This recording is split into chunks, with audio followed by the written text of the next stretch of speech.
अर्चनीय वंदनीय सदगुरुदेव, पूजनीय संतजन,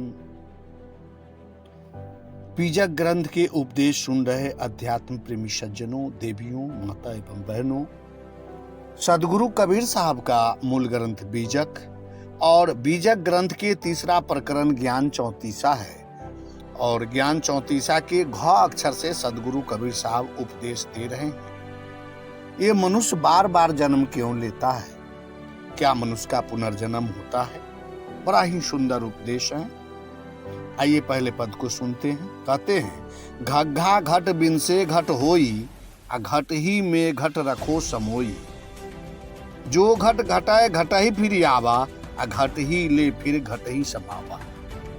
मनुष्य को जब मृत्यु हो जाता है, ये शरीर नष्ट हो जाता है, शरीर छूट जाता है, तो पुनः कोई न कोई शरीर धारण करना पड़ता है। जबकि परमात्मा भक्ति के द्वारा प्रत्येक मनुष्य मुक्ति प्राप्त करना चाहता है। तो ऐसा कौन सा भक्ति करे कि पुनः बार बार दुखमय शरीर की प्राप्ति न हो, मानव एवं मानवेतर प्राणी की शरीर की प्राप्ति न हो, भवसागर में भटकना न पड़े।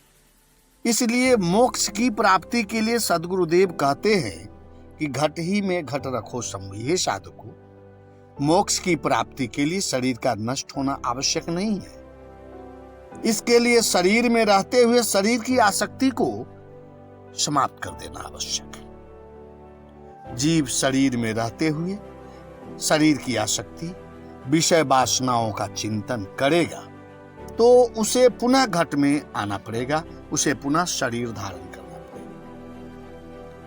भगवद गीता में योगेश्वर श्री कृष्ण भी अर्जुन की एक शिक्षा देते हैं। अंत काले च मामेव स्मरण मुक्त्वा कलेवरम यह पर्याति स मद्भावं याति नास्त्यत्र संशय। शरीर छूटते समय जिस जिस भाव में आसक्ति करेगा वह उसी शरीर की प्राप्ति उसे होगी। हे कुंती पुत्र अर्जुन, इसमें कोई संशय नहीं है। इस पद में सदगुरु कबीर साहब मुख्यतः 3 बातें बताई। प्रथम, कि शरीर का अंत होना जीवन का अंत नहीं है, फिर शरीर में आना ही पड़ेगा। दूसरा, बार बार जीव को शरीर धारण करने का कारण शरीर, संसार, विषय वासनाओं की आसक्ति है। और तीसरा, शरीर में रहते ही इस नाशवान शरीर की आसक्ति का त्याग कर देना मोक्ष का मार्ग है।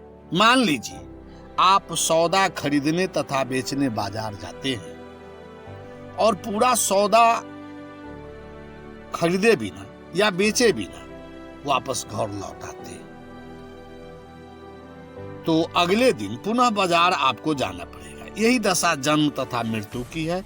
अगर आप वर्तमान जीवन में ही अपनी सारी भोग इच्छाओं को पूरा कर लेते हैं, कोई भी चीज की चाह शरीर छोड़ते वक्त नहीं रहती, तो समझ लीजिए आप जीवन, आपको पुनः दुखमय शरीर संसार में नहीं आना पड़ेगा। ये साधकगण, देह अभिमान तथा देह की आसक्ति छूटा हुआ जीवन ही अमृत जीवन है, परमानंद है, जीवन की सर्वोच्च अवस्था है। शाह बंदगी, शाह बंदगी, शाह।